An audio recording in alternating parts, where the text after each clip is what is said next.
राग अगदी डोक्यात जातो, अजिबात कंट्रोल होत नाही. असं होतंय का?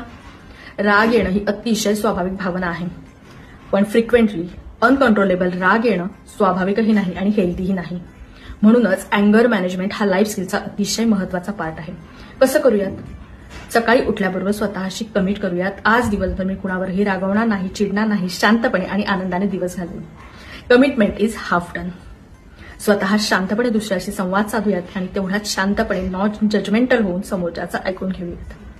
जरा लॉजिकल विचार करून बघा, तुमचं लहानसं मूल तुम्हाला त्रास व्हावा म्हणून मुद्दाम काहीही करत नाही. उगाच जनरलाइज व्हायचंच नाही. आज मुलाने ऐकलं नाही तर आज पुरतं बोला, तू कधीच माझं ऐकत नाही असं म्हणून त्रागा करून घ्यायचा नाही. मेंटली फिजिकली एक्झॉस्टेड असताना मुलांशी डील करायला जायचंच नाही. बाळा 15 मिनिटं थांबशील असं म्हणून स्वतःसाठी वेळ शोधूयात. कधी चिडलं गेलं, ओरडलं गेलं तर गेअर बदलून पुन्हा एकदा नवीन गेअर टाकूयात आणि स्वतःला शांत करूयात.